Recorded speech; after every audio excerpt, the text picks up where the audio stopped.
বাজারের এক কোণে একটি পুরনো কাঠের টেবিলের পেছনে, যার ধারগুলো সময়ের আবর্তে ক্ষয়ে গিয়েছিল, বসেছিলেন নিহান আল হাসান। এমন একজন মানুষ যার মাথার শুভ্রতা সম্মানে পরিণত হয়েছিল এবং চেহারায় বছরের পর বছর ধৈর্য ও সন্তুষ্টির রেখা ফুটে উঠেছিল।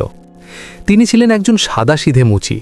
তার পোশাক থেকে পুরনো চামড়া এবং আঠার ঘ্রাণ আসত। তিনি কৃষকদের ছিঁড়ে যাওয়া পুরনো জুতো সেলাই করতেন, যাতে তারা আরও 1 মাস জমির কঠোরতা সহ্য করতে পারে। যদিও তার হাত পর্যন্ত টাকা পৌঁছাতো না, কিন্তু তার হৃদয় ছিল অনেক বড়, আকাশের মতো। কিন্তু হাসানের বুকে একটি ব্যথা ছিল যা কেবল আল্লাহ জানতেন। তার ধৈর্যশীল স্ত্রী জয়নবও তা জানতেন। প্রতি সন্ধ্যায় যখন তিনি বাড়ি ফিরতেন, গভীর স্তব্ধতা তাকে স্বাগত জানাত। সন্তানদের কোনো হাসি ছিল না যা দেওয়ালের নীরবতা ভাঙতে পারে, এবং কোনো কণ্ঠস্বর বাবা বলে ডাকত না। হাসান গ্রামবাসীর চোখে দয়াভরা দৃষ্টি দেখতেন। তারা সেই লোকটিকে সন্তানহীন একটি গাছের মতো মনে করত, যা ফল ও চিহ্ন ছাড়াই কেটে ফেলা হয়েছে। কিন্তু তিনি নিজের হতাশা গিলে ফেলতেন এবং তার স্ত্রীকে বলতেন, নিশ্চয়ই আল্লাহ আমাদের জন্য যা ভালো তা কোথাও লুকিয়ে রেখেছেন। একদিন হাসান যখন কপাল থেকে ঘাম মুছছিলেন, হঠাৎ দোকানের দরজায় অন্ধকার হয়ে এলো। হাসান মাথা তুলে দেখলেন একজন অচেনা যুবক দাঁড়িয়ে আছে। অচেনা মুখ, ধুলোবালি মাখা পোশাক, যেন সে মরুভূমির দীর্ঘ পথ পাড়ি দিয়েছে। তার চেহারায় ক্লান্তি স্পষ্ট ছিল। হাসান তার পায়ের দিকে তাকিয়ে দেখলেন জুতো পুরোপুরি ছিঁড়ে গেছে, পা সরাসরি তপ্ত রোদে পুড়ে যাওয়ার উপক্রম। যুবকটি হাসতে হাসতে তৃষ্ণা ও লজ্জামাখা স্বরে বলল, চাচা, আমার পথ ফুরিয়ে গেছে, জুতো ভেঙে গেছে এবং আমার পকেটে একটি পয়সাও নেই। আপনি কি আল্লাহর ওয়াস্তে একজন পথিকের সাহায্য করবেন? হাসান তাকে কিছুক্ষণ দেখলেন। তিনি নিজেও কোনো গ্রাহকের অপেক্ষায় ছিলেন, যাতে রাতের খাবারের জন্য কিছু টাকা পাওয়া যায়। কিন্তু হাসান এক মুহূর্তও ইতস্তত করলেন না। তিনি হাসলেন, একটি হাসি যা তার ক্লান্ত চেহারাকে উজ্জ্বল করে দিল। বসুন বাবা, আরাম করুন। রিজিক আল্লাহর দান, আর আপনার আরামের মূল্য এই দুনিয়ার টাকার চেয়েও বেশি। হাসান জুতোটি নিলেন এবং নিজের কাছে থাকা সবচেয়ে ভালো চামড়া বের করে পুরো পরিশ্রম ও নিষ্ঠার সাথে কাজ শুরু করলেন, যেন কোনো রাজার জন্য জুতো বানাচ্ছেন। তিনি পেরেক ঠোকার সময় আল্লাহর জিকির করতে থাকলেন, এবং যুবকটি অবাক হয়ে দেখতে লাগল কিভাবে একজন গরিব লোক, যে তার দোকানেই থাকে, এত উদার হতে পারে। যখন কাজ শেষ হলো, হাসান জুতোজোড়া যুবকটিকে দিলেন। যুবকটি পরামাত্রই স্বস্তি অনুভব করল। তারপর সে হাসানকে রহস্যময় স্বরে বলল, আমি আপনার এই এহসান ভুলব না চাচা। সময় বদলে যেতে পারে, কিন্তু সততা কখনো হারায় না। হাসান সরলভাবে জবাব দিলেন, তার যন্ত্রপাতির ওপর থেকে দৃষ্টি না সরিয়েই, আল্লাহর রক্ষায় যাও বাবা, আমি তোমার সাথে ব্যবসা করিনি, আমি তার সাথে করেছি যার ব্যবসা কখনো লোকসান হয় না। যুবকটি চলে গেল এবং দোকানে আবার নীরবতা নেমে এলো। হাসান জানতেন না যে এই জুতোজোড়া যা তিনি মেরামত করেছেন তা একটি বড় পরীক্ষার শুরু হবে। গ্রামে কেবল খরা একমাত্র বিপদ ছিল না, শীঘ্রই আকাশে কালো মেঘ জমে গেল। কিন্তু তারা বৃষ্টি আনল না, বরং আনল জুলুম ও কষ্ট। একদিন সকালে ঢোলের শব্দ উঠল। গ্রামে নতুন শাসনের ঘোষণা দেওয়া হলো। স্থানীয় উজির ইসমাইল নতুন ফরমান জারি করলেন। মানুষ ক্লান্ত মুখ ও ভয় ভরা মন নিয়ে জড়ো হলো, এবং ঘোষক জোরে চিৎকার করে বলল, উজির ইসমাইলের আদেশানুসারে কোষাগারের প্রয়োজনে সকল দোকান ও ব্যবসার ওপর কর দ্বিগুণ করা হয়েছে। যে কেউ সপ্তাহের শেষ হবার আগে কর পরিশোধ করবে না, তার দোকান বাজেয়াপ্ত করা হবে এবং তাকে বের করে দেওয়া হবে। এই খবর গরিবদের মাথার ওপর বজ্রপাতের মতো ছিল। মানুষ ভয় ও কান্নার মাঝে ফিসফিস করতে লাগল। কিন্তু হাসান তার ছোট দোকানের সামনে জমে গেলেন। তিনি অনুভব করলেন তার পায়ের নিচের মাটি কাঁপছে।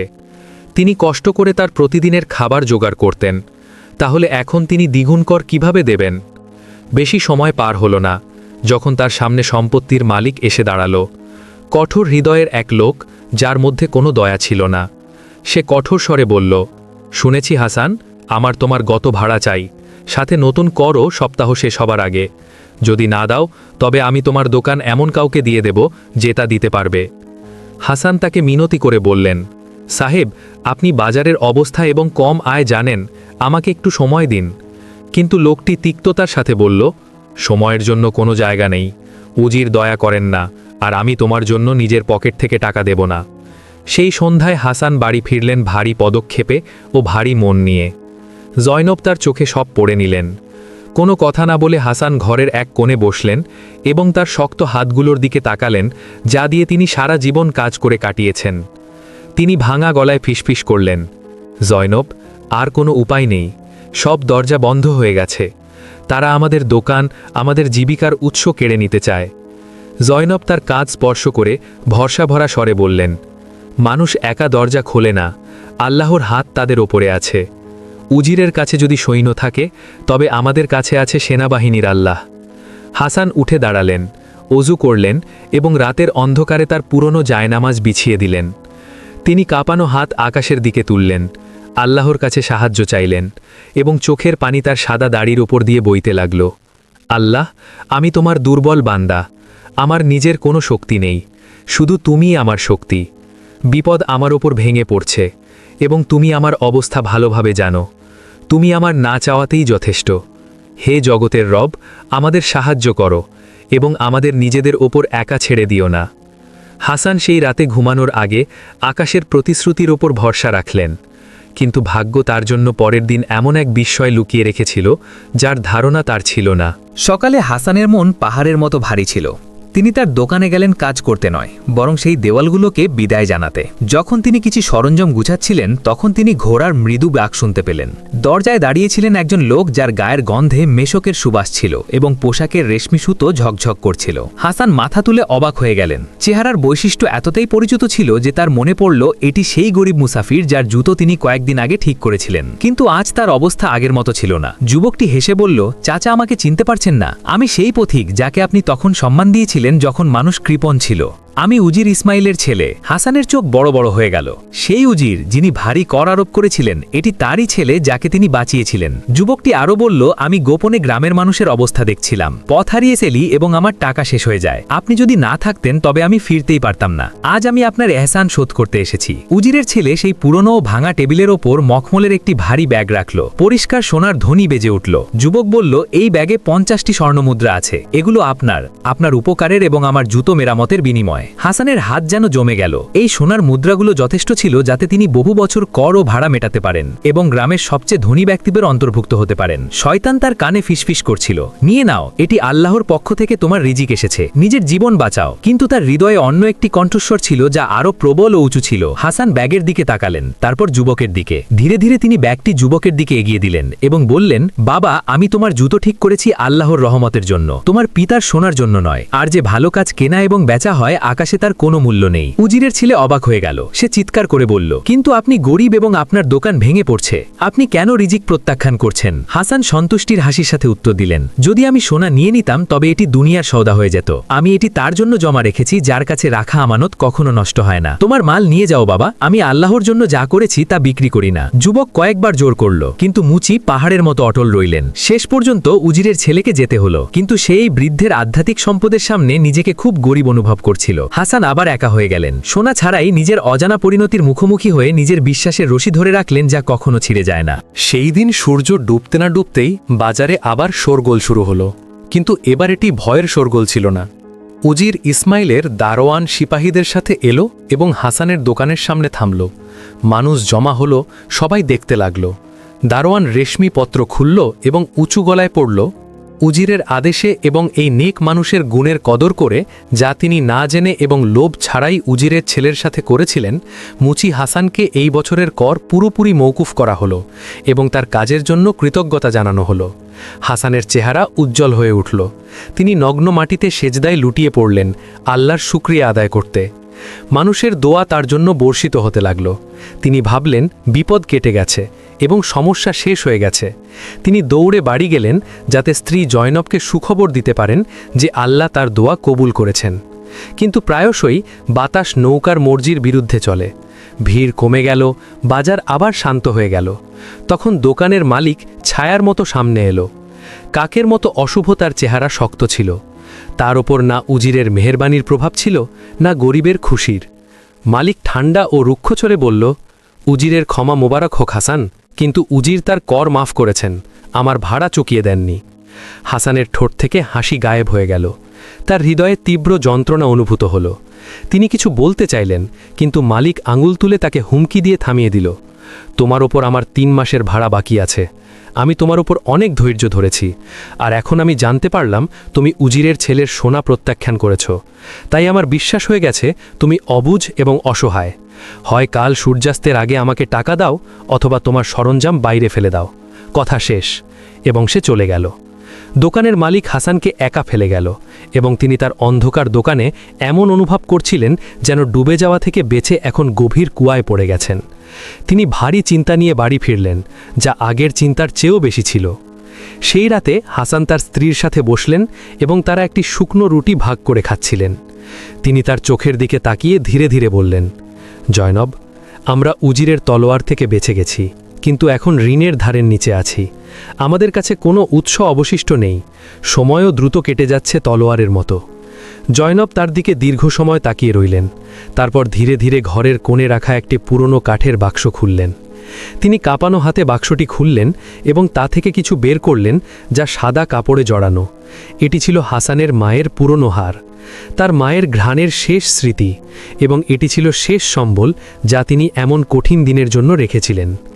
জয়নাব হারটি তার হাতে রাখলেন এবং ফিসফিস করে বললেন, এখন সময় এসেছে হাসান, এটি বিক্রি করো এবং আমাদের জীবিকা বাঁচাও। হাসান হারটি ধরলেন এবং তার গরম অশ্রু গালের ওপর দিয়ে বইতে লাগল। তিনি জানতেন এই হার শুধু সোনা নয়, বরং তার ইতিহাস ও স্মৃতি। কিন্তু প্রয়োজনের কঠোরতা অনেক নির্দয় হয়। পরের দিন সূর্য উঠল। হাসান তার বাড়ি থেকে বের হলেন। মায়ের হার কাপড়ে জড়িয়ে বুকের সাথে জাপটে ধরলেন, যেন এটি তার আত্মার অংশ। তার পদক্ষেপ বাজারের দিকে ভারী ও টলমলে ছিল। সেই হাড়ির প্রতিটি মুক্ত তার মায়ের ভালোবাসার গল্প শোনাচ্ছিল। বাজারের শোরগোল অনেক ছিল, কিন্তু হাসান শুধু তার দুঃখী হৃদয়ের আওয়াজ শুনতে পাচ্ছিলেন। তিনি জুয়েলারি দোকানের সামনে পৌঁছালেন এবং নিজের শ্বাস সামলালেন। তিনি নিজেকে সামলানোর চেষ্টা করতে লাগলেন, যাতে তার সবচেয়ে দামি সম্পদ বিক্রি করে নিজের জীবিকা বাঁচাতে পারেন। ঠিক এই সিদ্ধান্তমূলক মুহূর্তে হাসান দমে যাওয়া কান্নার আওয়াজ শুনতে পেলেন। এই আওয়াজ বাজারের ভিড় এবং কেনাবেচার হট্টগোল থেকে আলাদা ছিল। হাসান ঘুরে দেখলেন এবং এক কোণে এক দুঃখী মহিলা বসেছিলেন। তিনি মাটিতে বসেছিলেন, নিজের হাতে একটি ছোট্ট বাচ্চাকে ধরে রেখেছিলেন। বাচ্চাটির গায়ের রং ফ্যাকাশে হয়ে গিয়েছিল, চেহারা যেন এক শুকিয়ে যাওয়া ফুল যা বাতাসে উড়ে যাবে।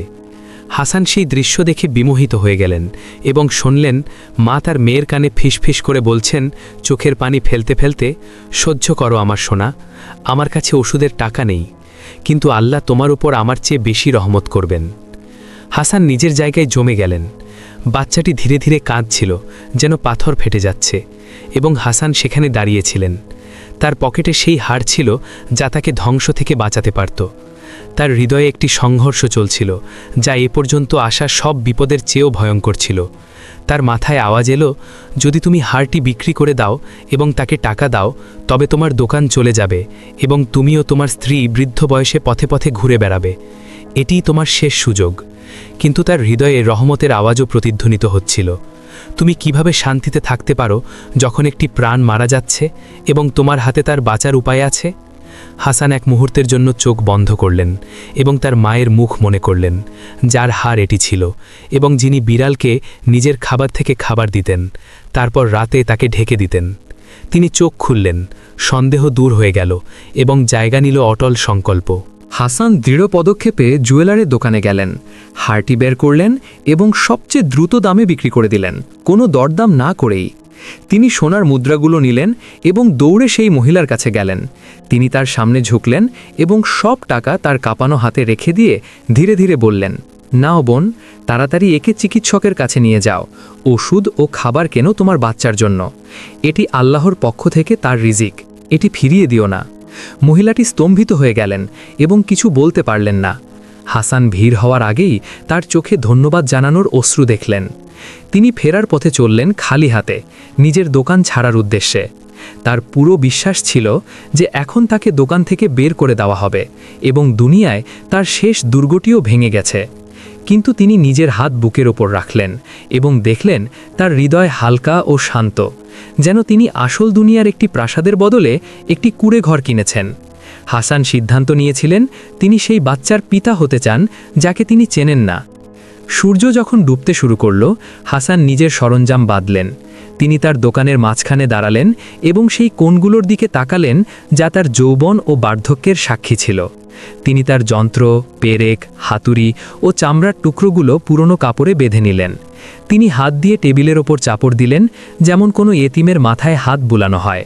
তিনি বাইরে বের হওয়ার জন্য প্রস্তুত ছিলেন, এর আগেই যে মালিক এসে তার বার্ধক্যকে অপমান করে। আর ঠিক এই মৌন বিদায়ের সময় দরজায় দীর্ঘ ছায়া পড়ে। হাসান ঘুরে দেখলেন একজন বৃদ্ধ লোক দাঁড়িয়ে আছেন, যিনি আবলুস কাঠের লাঠি ধরেছিলেন। তার চেহারায় গাম্ভীর্য ও বুদ্ধিমত্তা ছিল এবং তার চোখে তীক্ষ্ণ চাতুর্য ঝকঝক করছিল। এই লোকটি ছিলেন আব্দুর রহিম, যিনি পুরো দৃশ্যটি দেখছিলেন। হাসান না দেখে নিস্তব্ধতায় দাঁড়িয়ে দেখলেন যে এক বৃদ্ধ লোক ধীরে ধীরে তার কাছে এলেন। তিনি শান্ত পদক্ষেপে হাসানের সামনে এসে গভীর কণ্ঠে বললেন, তোমার কি যাওয়ার সময় হয়েছে? তুমি কি আজ তাড়াতাড়ি দরজা বন্ধ করছো? হাসান দীর্ঘশ্বাস ফেললেন এবং বললেন, হ্যাঁ, এটি বিদায়, যা থেকে ফেরার পথ নেই। সাহেব, টাকা ফুরিয়ে গেছে এবং অবস্থা খুবই খারাপ। দোকান এখন আর এর মালিকের নেই। আব্দুর রহিম হাসানের চোখের দিকে সরাসরি তাকালেন এবং গম্ভীর স্বরে বললেন, তুমি কি বলছো যে টাকা শেষ হয়ে গেছে? যখন আমি তোমাকে 1 ঘন্টা আগে জুয়েলারি দোকানে দেখলাম সোনার হার বিক্রি করতে এবং বড় অঙ্কের টাকা নিতে। হাসান চমকে গেলেন এবং সন্দেহভরে নজরে বৃদ্ধের দিকে তাকালেন। কিন্তু আব্দুর রহিম থামলেন না এবং বললেন, আমি দেখলাম তুমি সব টাকা একজন অচেনা মহিলাকে দিয়ে দিলে যাতে তার বাচ্চা বাঁচানো যায়। সে তোমার মেয়ে ছিল না। তুমি তোমার দোকানের ধ্বংসের বিনিময়ে একজন অচেনার জীবন কিনলে। বলো, এটি কেমন ব্যবসা? হাসান মাথা সামান্য নিচু করলেন, তারপর তুললেন এবং তার চেহারায় বিশ্বাসের দ্যুতি ছিল। সাহেব, এই দুনিয়ার ঘর তো কেবল ক্ষণস্থায়ী, আর যা আল্লাহর কাছে আছে তা সব সময় টিকে থাকে। বাচ্চাটি মারা যাচ্ছিল, দোকান শ্বাস নিচ্ছিল না এবং দুঃখী ছিল। আমি পাথরকে জীবনের ওপরে কিভাবে রাখতে পারি? আব্দুর রহিম হাসলেন। সেই হাসি তাদের মাঝখানের জড়তা গলিয়ে দিল। আমি ভেবেছিলাম তুমি হেরে গেছো, কিন্তু আমি তোমাকে গ্রামের একমাত্র বিজয়ী হিসাবে দেখছি। হাসান, যে তোমাকে এটি বিক্রি করতে অনুপ্রাণিত করেছে, সে এটি নষ্ট হতে দেবে না। তারপর তিনি হাসানের কাঁধে হাত রেখে দৃঢ় কণ্ঠে বললেন, দোকানের চাবি এখানেই ছেড়ে দাও এবং যা হারিয়ে গেছে তার জন্য দুঃখ করো না। কাল সূর্যোদয়ে উঁচু টিলার উপর প্রাসাদে এসো। সেখানে কেউ এই ব্যবসায়ীকে দেখতে চায় যে আল্লাহর সাথে ব্যবসা করে। হাসান অবাক হয়ে জিজ্ঞেস করলেন, প্রাসাদ? আর আমার মতো গরিব লোক রাজাদের প্রাসাদে কিভাবে প্রবেশ করতে পারি? আব্দুর রহিম যেতে যেতে বললেন, মহৎ হৃদয়ের জন্যই মহৎ স্থান যোগ্য হয়। কাল দেরি করো না হাসান, কাল তুমি তা দেখতে পাবে যা তোমার চোখ আগে কখনো দেখেনি। বৃদ্ধ লোকটি ঠিক ততটাই রহস্যময়ভাবে চলে গেলেন যেভাবে এসেছিলেন। হাসানকে নতুন দ্বিধার মাঝে ফেলে গেলেন, কিন্তু তার হৃদয়ে হালকা শান্তির অনুভূতি ধীরে ধীরে ছড়িয়ে পড়ছিল। আল্লাহর যত্নের হাত তার হৃদয়ে বুলিয়ে দেওয়া হলো। পরের দিন সূর্য উঠল এবং হাসান প্রাসাদের বিশাল ফটকের সামনে দাঁড়িয়েছিলেন। তিনি নিজেকে একটি পিঁপড়ের মতো অনুভব করছিলেন একটি পাহাড়ের সামনে। তার সাধারণ পোশাক সিপাহীদের জাঁকজমকপূর্ণ পোশাক এবং সাদা মার্বেলের মাঝে অদ্ভুত লাগছিল, কিন্তু তিনি দৃঢ় পদক্ষেপে প্রাসাদে প্রবেশ করলেন। নিজের সততা ও সত্যবাদিতা থেকে শক্তি পাচ্ছিলেন। দারোয়ান তাকে প্রাসাদের সাজানো গলি দিয়ে নিয়ে গেল। সাজানো গলি দিয়ে হাসান বড় সভাকক্ষ পর্যন্ত পৌঁছালেন। সেখানে আবলুসের বিছানায় বৃদ্ধ লোক আব্দুর রহিম বসেছিলেন, কিন্তু এবার তিনি সাধারণ পোশাক পরেননি। তার কাঁধে ছিল রাজ্যের মন্ত্রীর শাল। তার চারপাশে বড় বড় কর্মকর্তারাও ছিলেন। হাসান চমকে গেলেন। তিনি বুঝতে পারলেন যে ব্যক্তির সাথে তিনি কাল কথা বলেছিলেন তিনি রাজার সবচেয়ে বড় মন্ত্রী ছিলেন, যিনি রাজ্য ও জনগণের বিষয়ে দায়িত্বশীল ছিলেন। মন্ত্রী হাসতে হাসতে হাসানের দিকে ইশারা করলেন এবং বললেন, এসো সেই লোকের কাছে যে নিজের সোনার বস্তু বিক্রি করে একজন অচেনার প্রাণ বাঁচিয়েছে। হাসান, আমি তোমার সত্যবাদিতার কথা শুনেছি এবং নিজের চোখে দেখেছি। রাজ্যে অনেক ধনী আছে, কিন্তু সত্যবাদীর অভাব আছে। মন্ত্রী দীর্ঘশ্বাস ফেললেন এবং বললেন, আমরা একটি যত্ন কেন্দ্র স্থাপন করছি যাতে এতিমদের জন্য স্কুল এবং গরিবদের জন্য হাসপাতাল থাকবে। আমি এর সম্পত্তি ও ব্যবস্থাপনার জন্য লোক খুঁজছিলাম, কিন্তু আমি এমন কাউকে পাইনি যে সৎ। হাসানের বুক ধড়ফড় করতে লাগল। একজন সাধারণ মুচি এমন বড় প্রকল্পের দায়িত্বশীল? কিন্তু আব্দুর রহিম এখনও শেষ করেননি। তিনি হাতির দাঁতের একটি বাক্স থেকে একটি বড় হীরা বের করলেন, যার চমক চোখ ধাঁধিয়ে দিচ্ছিল, এবং হাসানের সামনে রাখলেন। সভাগৃহে নীরবতা নেমে এলো। মন্ত্রী গম্ভীর স্বরে বললেন, এটি একটি সিদ্ধান্তমূলক পরীক্ষা, কিন্তু আমি জানি তুমি জীবনে অনেক পরিশ্রম করেছো। হাসান, এখন তোমার কাছে বিকল্প আছে। এই হীরাটি তোমার ব্যক্তিগত মালিকানা। এর মূল্য এত যে তুমি ও তোমার স্ত্রী পুরো জীবন কাজ না করে একটি বিশাল প্রাসাদে থাকতে পারো। অথবা তুমি হীরাটি ছেড়ে দাও এবং এই পদ গ্রহণ করো, যাতে কেবল পরিশ্রম, রাত জেগে কাজ, মানুষের সেবা এবং সীমিত বেতন আছে। হাসান হীরার দিকে তাকালেন। এটি সেই আরাম ও নিরাপত্তা ছিল যার স্বপ্ন তিনি দীর্ঘ সময় ধরে দেখছিলেন। কোনো কষ্ট ছাড়াই জয়নবের সাথে এটি সুখময় জীবন। কিন্তু যখন তিনি চোখ বন্ধ করলেন, তিনি নিজেকে প্রাসাদে দেখলেন না, বরং তিনি সেই বাচ্চাটিকে দেখলেন যাকে তিনি বাঁচিয়েছেন, এবং অসংখ্য শিশু যারা দয়ালু হাতের অপেক্ষায় ছিল। হাসান মাথা তুললেন এবং দৃঢ় সংকল্প ভরা চোখে হীরাটি ধীরে ধীরে মন্ত্রীর দিকে ঠেলে দিলেন। সাহেব, সত্যকার আরাম তখনই যখন কোনো ব্যক্তি ঘুমাচ্ছে না এবং তার কাছে ক্ষুধার্ত বা দুঃখী কেউ নেই। প্রাসাদের কি মূল্য যদি আত্মা খালি হয়? আমি হীরা চাই না, আমি সেবা বেছে নিচ্ছি। আব্দুর রহিমের চেহারা প্রসন্নতায় উজ্জ্বল হয়ে উঠল। তিনি দাঁড়িয়ে গেলেন এবং সম্মানের সাথে বললেন, আমি তোমার থেকে এটাই আশা করেছিলাম। তুমি শেষ পরীক্ষায় সফল হয়েছ। হীরা ছিল আরামের ছলনা, কিন্তু তুমি পরিশ্রম ও সেবাকে বেছে নিয়েছ। গরিবদের জন্য অভিনন্দন, এবং আল্লাহ তোমার জন্য পুরস্কার রেখেছেন। তারপর হাসানকে নতুন যত্নকেন্দ্রের চাবি হস্তান্তর করা হলো। এভাবে হাসান তার জীবনের নতুন অধ্যায় শুরু করলেন। এখন তিনি শুধু একটি বাচ্চার পিতা ছিলেন না, বরং প্রতিটি বাচ্চার পিতা ছিলেন। গ্রামের প্রতিটি এতিম ও দুস্থদের জন্য হাসান এখন বাবা এবং আশ্রয় হয়ে উঠেছিলেন। সময় বয়ে গেল, বছরগুলো দ্রুত কেটে গেল, যেমন আকাশে মেঘ চলে। গ্রামের অবস্থা বদলে গেল।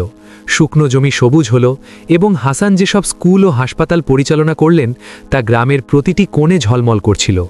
মুচি বুড়ো হয়ে গেলেন, সাদা চুল এবং কিছুটা ঝুঁকে যাওয়া কাঁধ, কিন্তু তার চেহারা আরও উজ্জ্বল ও মহিমান্বিত হয়ে উঠল। তিনি প্রতিটি এতিমের পিতা এবং প্রতিটি গরিবের সাহারা হয়ে উঠেছিলেন। সময়ের সাথে সাথে হাসান এবং তার স্ত্রী জয়নব তাদের সন্তান না হওয়ার দুঃখ ভুলে গেলেন। তাদের ঘর গ্রামের শিশুদের হাসিতে ভরে গেল। তারা সেই শিশুদের মাঝে পিতা ও মাতার ভূমিকা পালন করছিলেন এবং একে আল্লাহর ব্যবস্থা মনে করে পূর্ণ বিশ্বাস রাখছিলেন। এক শান্ত রাতে যখন হাসান তার কিতাব পড়ছিলেন, জয়নব হঠাৎ খুব ক্লান্তি ও মাথা ঘোরা অনুভব করতে লাগলেন। হাসান ভয় পেলেন, ভাবলেন এটি বয়সের প্রভাব এবং মৃত্যু কাছাকাছি। তিনি তৎক্ষণাৎ গ্রামের চিকিৎসককে ডাকলেন। চিকিৎসক তাকে পরীক্ষা করলেন এবং হাসান দরজায় দাঁড়িয়ে আল্লাহর কাছে প্রার্থনা করছিলেন যাতে তার জীবনসঙ্গী সুস্থ হয়ে ওঠেন। চিকিৎসক বাইরে এলেন, চেহারায় এক বিস্ময়কর হাসির সাথে, এবং বললেন, হাসান, তোমার স্ত্রী অসুস্থ নন, তিনি গর্ভবতী। একটি নতুন আত্মা তার ভেতরে আছে। হাসান সেখানেই স্থির হয়ে গেলেন। তার মস্তিষ্কই খবর বুঝতে পারল না। কিভাবে? তিনি নিজেকে জিজ্ঞেস করলেন। এখন তো আমরা বৃদ্ধ, চুল সাদা। চিকিৎসক হাসলেন এবং বললেন, যিনি তোমাকে গরিব হওয়ার সময়ও দিয়েছেন, তিনিই এখন তোমাকে এই সন্তান দেবেন। আল্লাহর ইচ্ছার ওপর বিশ্বাস রাখো। হাসান তার স্ত্রীর কাছে গেলেন। তিনি দেখলেন যে তিনি কাঁদছিলেন, কিন্তু এটি দুনিয়াবি কোনো খুশি ছিল না, বরং সম্মান ও কৃতজ্ঞতার অশ্রু ছিল। তিনি তার পাশে বসলেন, হাত তুললেন এবং আল্লাহর শুকরিয়া আদায় করলেন যে তিনি তার বান্দাকে ভুলে যাননি। প্রকৃত পুরস্কার সেই সময় এলো যখন হৃদয় জাগতিক জিনিস থেকে মুক্ত ছিল। কয়েক মাস পর তাদের পুত্র জন্মালো। তার নাম রাখা হলো ইয়াহিয়া, যা আশা ও জীবনের প্রতীক হয়ে উঠল। শিশুটি কেবল উত্তরাধিকারী ছিল না, বরং একটি জীবন্ত উদাহরণ ছিল যে যিনি আল্লাহর জন্য কিছু ছেড়ে দেন, আল্লাহ তাকে কয়েক গুণ বেশি ফিরিয়ে দেন। হাসান তার পুরো জীবনে দেখলেন যে তার বিশ্বাসের ফল শিশুদের হাসি মুখ এবং গ্রামের উজ্জ্বল ভবিষ্যতে ছিল। তিনি বুঝলেন যে সত্যিকারের বীরত্ব অর্থ বা সম্পদে ছিল না, বরং সেই সন্তুষ্ট ও দয়ালু হৃদয়ে ছিল যা আল্লাহ এবং মানুষের প্রতি সবসময় জাগ্রত ও প্রেমময় ছিল।